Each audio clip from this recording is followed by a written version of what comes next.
এজন 23 বছৰীয়া দুৰ্ভগীয়া যুৱক অতি দৰিদ্ৰ পৰিয়ালৰ এই যুৱকজনৰ দুটা বৃক্কই সম্প্ৰতি বিকল হৈ পৰিছে। প্ৰায় 3 মাহ পূৰ্বে দুটা বৃক্কই বিকল হৈ পৰাত যুৱকজনে সপ্তাহত দুবাৰকৈ ডায়ালাইচিছ কৰিবলৈ গুৱাহাটীলৈ অহা যোৱা কৰি জুৰুলা হৈ পৰিছে। যুৱকজনৰ নাম লিটন দাস। বৰপেটা জিলাৰ হাউলীৰ মাছগাঁৱৰ এই যুৱকজনৰ পিতৃয়ে সৰু বাহন এখন চলাই পৰিয়াল পোহপাল দি আহিছে। পিতৃ মহেন্দ্ৰ দাস নিজেও ডায়েবেটিছ ৰোগত আক্ৰান্ত। সৰু পুত্ৰ লিটন দাসৰ দুটা বৃক্কই বিকল হৈ পৰাৰ পিছত চিকিৎসালয়লৈ গৈ গৈ সৰ্বশ্ৰান্ত হৈ পৰিছে পৰিয়ালটো।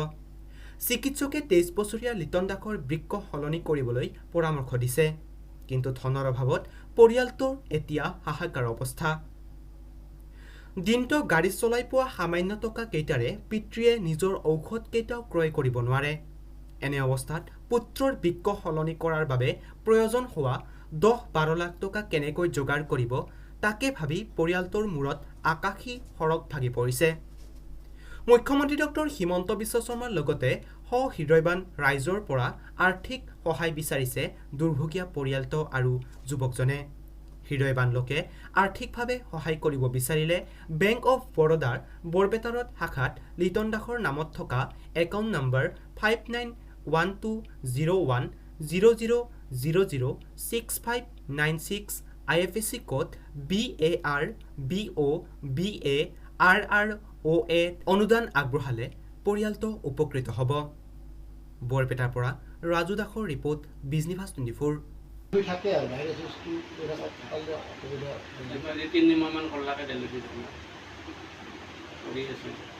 কিন্তু দেখা চলি মই 17 বছৰলৈ বাচি আছিলোঁ। দুটাই ল'ৰা, তাকে মই কাকো এৰিব নোৱাৰোঁ।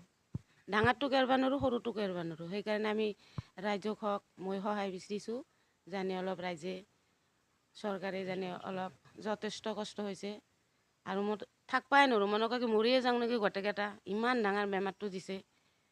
উপায় নোহোৱা হৈছে আৰু কি ক'ম আৰু, ৰাস্তাই নাই ক'ব লগা। ডায়েলিচিছো কৰি আছে, পইচা বহুত দৰকাৰ আমাৰ। এথেনে অলপ পইচাত নাটেয়ে। কালি ইমান পইচা গেল, 6,000 টকা কালি টেষ্টতে গৈছে। মই এথেনে ট্ৰেইনেদি অহা যোৱা কৰি আছোঁ, কিন্তু পইচা টিকেট কটা নাই। ৰাতি 3টাত আহিছোঁ কালি। এথেনে পইচাও এথেনে খেদবাও নোৱাৰোঁ, চুপাৰত বহুত পইচা যায়। ইমান পইচা নাইও, গাড়ী চলোৱা ইমান পইচা নাইও। সেইকাৰণে আমি জানি মুখ্যমন্ত্ৰী আহ্বান জনাইছোঁ, জানি অলপ আমাক সৰু বাবু হিচাপত জানি অলপ ভালকৈ তাহোন চাই অলপ জানি 5 টকা কৰিও যদি দেই তথাপিও আমাৰ বহুত টকা উঠি যাব।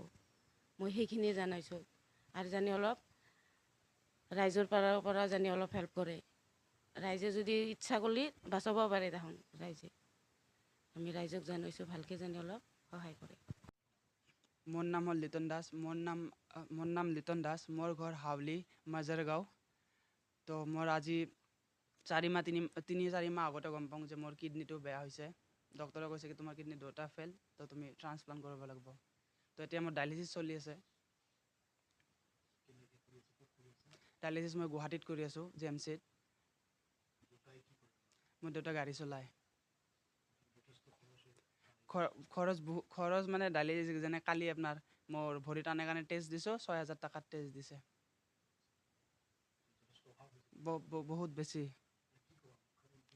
মই হেমন্ত শৰ্মা ছাৰক এটাই কথা ক'ব খুজিছোঁ, যাতে মোৰ ভাগে মুখ তুলি চাই, নহ'লে যদি মোক যদি নাচাই বা মোৰ পিনে নাচাই অলপো, মই ডায়েলিচিছ কৰি থাকিব লাগিব আৰু উপায় নাই। সেইকাৰণে মামাক মই কওঁ যে মামাই মোক যেনে সহায় কৰে, নহ'লে মোৰ এই চিৰদিন ডায়েলিচিছ কৰি থাকিব লাগিব আৰু ৰাস্তা একো নাই। আৰু মই গাড়ী চলাওঁ। এতিয়া চিকিৎসা কৰিব লগাটো আপোনাৰ এথান গাড়ী চলে সপ্তাহত একদিন এটা ভাড়া মাৰোঁ মই। গতিকে এথানতো চিকিৎসা কৰাৰ কোনো ৰাস্তাই নাই। যিকেইটা পইচা আছিল সেইবিলাকতো পইচা আপোনাৰ শেষ হৈ গ'ল। ফেলৰত চিকিৎসা কৰিলোঁ, JMCত চিকিৎসা কৰি আছোঁ, আপোনাৰ গোটেইকেইটা পইচা নোহোৱাই হ'ল। এতিয়া সপ্তাহত 2 দিন ডায়েলিচিছ কৰিব লাগে আপোনাৰ। ডায়েলিচিছ কৰিলেও নহ'ব, আপোনাৰ পইচা লাগে। পইচাটো এই চুপাৰত অহা যোৱা ডেইলি কৰি সপ্তাহত 2 দিন অহা যোৱা কৰি আপোনাৰ এথান সেইবিলাকতো আৰু এথান লাহে লাহে মোৰ নোহোৱা হৈ গৈছে। এথান আৰু নিজেও মই চুগাৰ পেচেণ্ট আপোনাৰ। মই নিজেও আজি 9 দিন হ'ল মোৰ আপোনাৰ মই চুগাৰৰ টেবলেট আনিব পৰা নাই। ইয়াৰ মানে একলাই ফলটোৱে খাব দিছে, খালি আপেলটো খাব পাৰে। গতিকে তাৰ 150 টকা দি মই আপেল লৈ আহোঁ, মই চুগাৰৰ টেবলেট নানো। গতিকে সেইফালৰ পৰাও তাৰমানে মোৰ বিৰাট দুৰ্বল হৈ গৈছোঁ মই আপোনাৰ। এতিয়া মুখ্যমন্ত্ৰী ছাৰক মই এই আপোনালোকৰ নিউজ লাইভৰ জৰিয়তে মই এইখিনিও ক'ব খোজোঁ, ছাৰে যাতে মোৰ ল'ৰাটো চকু মেলি অলপ চায়। ছাৰে নাচলেতো আমাৰ উপায় নাই। কিডনী ট্ৰেন্সফাৰ কৰিব লগা হৈছে আপোনাৰ। এতিয়াতো আমাৰ 10-12 লাখ টকাৰ প্ৰয়োজন হৈছে। আমি এথানতো আৰু উপায় নাই, 10-12 লাখ টকা ক'ত পাম না, গৰীব মানুহ। সপ্তাহত একদিন ভাড়া মাৰিছোঁ, কোনোমতে পৰিয়ালটো চলি আছিলোঁ আপোনাৰ। তাকো মোৰ ল'ৰাটোৰ এইৰকম অৱস্থা হ'ল।